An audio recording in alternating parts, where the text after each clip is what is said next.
Welcome back, horror enthusiasts.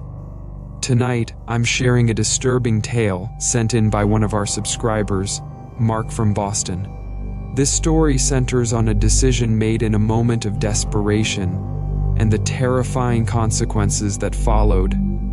It's a stark reminder that some choices can never be undone, and that the shadows we leave behind might just come back to haunt us. Prepare yourself for an unsettling journey into the unknown. Dear Mr. Phantom Knight, my name is Mark, and I've struggled for years to understand the events I'm about to share. This story isn't just about what happened to me, but about a moment of weakness and the terrible price that came with it. It's about a decision I made one cold, rainy night, a decision that haunts me to this day. It was a bleak November evening in Boston, the kind of night where the rain seems to soak into your bones. I was in a terrible place, overwhelmed, broke, and emotionally exhausted. My wife had left me a few months earlier, and I was left to care for our 5-year-old daughter, Emily, on my own. I wasn't prepared for the responsibility, and I felt the weight of it crushing me more and more each day. That night, after another exhausting day of trying to juggle work, bills, and taking care of Emily, I snapped. I remember staring at the small amount of cash I had left and realizing it wouldn't be enough to cover rent, let alone food or the utilities that were already overdue. I felt trapped, suffocated by the life I was struggling to maintain. The pressure was unbearable, and in a moment of utter desperation, I made a decision that still makes me sick to my stomach. I put Emily in the car without saying a word, and we drove through the city in silence. She didn't ask where we were going. She just looked out the window with those big, innocent eyes. I told myself that someone would find her, that she'd be better off with someone who could give her the life she deserved. I drove to a quiet street on the outskirts of town, parked the car, and led her to a bench near a dimly lit alley. I told her to stay there and wait for me, that I'd be right back. She looked at me with such trust, such unquestioning faith that I'd come back for her.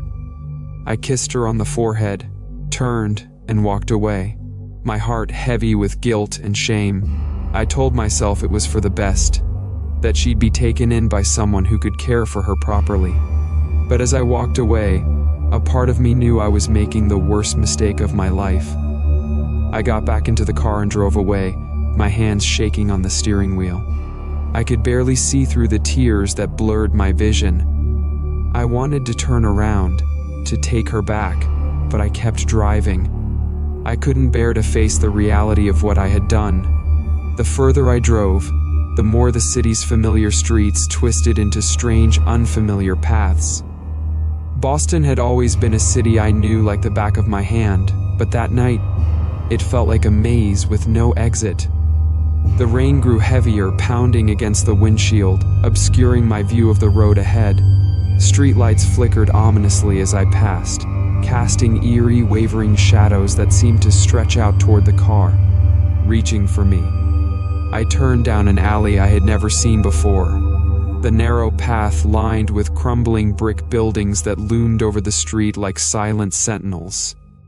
The rain seemed to deaden all sound, leaving only the rhythmic thumping of the wipers and the distant hum of the car engine. My knuckles were white on the steering wheel as I tried to shake off the growing sense of dread clawing at the edges of my mind. Suddenly, the radio crackled to life, the static sharp and jarring in the silence.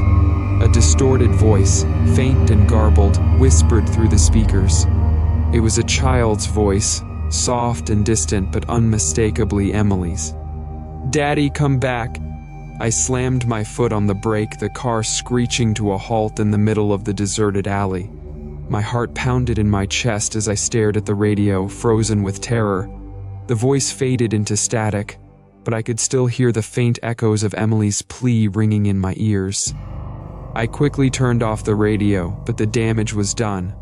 My mind was now a churning sea of fear and guilt. The rain outside intensified, drumming against the roof of the car with a relentless ferocity. My breath came in short, shallow gasps as I tried to collect myself, but the atmosphere inside the car had shifted. It felt oppressive, the air thick with an unseen presence. I could feel eyes on me, watching, judging. I glanced in the rearview mirror, half expecting to see Emily's face staring back at me. But the back seat was empty. Empty, that is, except for the faint imprint on the leather, as if someone had just been sitting there. My blood ran cold at the sight, and I quickly turned my gaze back to the road, gripping the steering wheel so tightly my fingers ached. I needed to get out of there, to drive as far away as possible, but the car refused to start. The engine sputtered and died, leaving me stranded in the alley with nothing but the sound of the rain and the ghostly whispers of my own guilt. I fumbled with the keys, desperately trying to restart the car, but it was no use. The engine was dead. Panic set in as the temperature inside the car plummeted.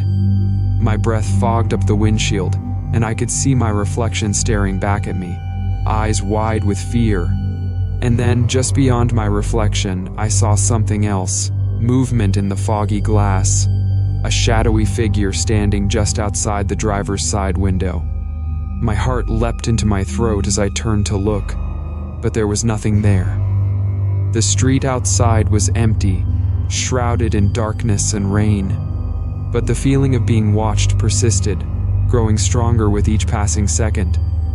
The air grew colder still, and I could hear faint, almost imperceptible whispers emanating from the darkness outside. Suddenly, the car's headlights flickered to life on their own, casting long, distorted shadows across the alley. The shadows seemed to dance and writhe, twisting into grotesque shapes that bore an eerie resemblance to human forms. I felt a primal fear grip me, the kind of fear that makes you want to run, to escape. But I was trapped, paralyzed by the sheer terror of what was happening. Then, in the periphery of the headlight's beam, I saw her, Emily, standing at the edge of the light, her small frame shrouded in shadow. Her head was tilted to one side, and her dark eyes stared unblinkingly at the car. But there was something wrong, terribly wrong. Her skin was deathly pale, almost translucent, and her hair hung in wet, matted strands around her face. "Daddy, why did you leave me?" Her voice was a haunting echo of the innocence it once held, now twisted and filled with sorrow. I opened the car door, my hands trembling uncontrollably as I stepped out into the rain. The cold immediately seeped into my bones, but I barely noticed as I staggered toward her, desperate to take back the terrible decision I had made. But as I got closer, her form seemed to waver, as if she were made of smoke and shadow. "Emily, I'm so sorry. I didn't mean TTO." My voice cracked with emotion, but she remained silent, her expression blank and unreadable. I reached out to her, but as my fingers brushed her skin, she dissolved into the fog, leaving nothing but a faint, cold mist in her wake. I collapsed to my knees in the rain, my heart shattered by the realization that I had lost her forever. But the nightmare was far from over. The alley around me seemed to close in, the shadows growing darker and more oppressive. The whispers returned, louder and more insistent, filling my head with their incomprehensible words. I scrambled to my feet, desperately searching for a way out, but the alley had transformed into a labyrinth of twisting, narrow passages that seemed to go on forever. No matter which way I turned, I found myself back where I started, the darkness pressing in from all sides. The shadows seemed to have a life of their own, reaching out with tendrils of inky blackness that curled around my limbs, dragging me deeper into the abyss. Then, from the depths of the shadows, I heard the sound of footsteps, slow, deliberate, and growing closer. My heart raced as I turned to face whatever was coming for me, but all I could see was darkness, an impenetrable void that swallowed everything in its path. The footsteps grew louder, and the air around me grew colder, until it was almost impossible to breathe. And then, out of the darkness, she appeared again, Emily, or what was left of her. Her once innocent eyes were now pits of darkness, and her mouth twisted into a grotesque smile that sent a shiver down my spine. "Daddy, come with me," she whispered, her voice barely audible over the howling wind and rain. I stumbled back, but there was nowhere to go. The shadows had closed in completely, trapping me in a nightmare from which there was no escape. Emily reached out to me, her hand cold as ice, and as her fingers brushed my skin, I felt a wave of overwhelming despair wash over me. "Please, I'm sorry." My voice was barely a whisper, choked by the crushing weight of the darkness. But she only smiled, a cold, hollow expression that sent a jolt of terror through my heart. The shadows around her seemed to come alive, writhing and twisting like a swarm of dark tendrils that slowly enveloped me. I could feel the life being drained from me, the shadows seeping into my very soul, filling me with a cold, hollow emptiness. The world around me began to blur and fade, the rain, the alley, the buildings, all dissolving into the darkness that consumed everything in its path. And in that final, terrifying moment, as the last of my strength left me, I saw her face one last time, twisted into that unnatural grin, her dark eyes filled with the promise of eternal torment. Mark's story is a chilling reminder of the consequences of our actions, and the haunting price we may pay for the mistakes we make. His tale of guilt, fear, and loss is a stark warning to us all. Some choices can never be undone. If this story has left you as shaken as it did me, please subscribe for more tales that delve into the darkest corners of the human experience. Share this video with others who dare to confront their deepest fears. And remember, some mistakes echo in the shadows forever,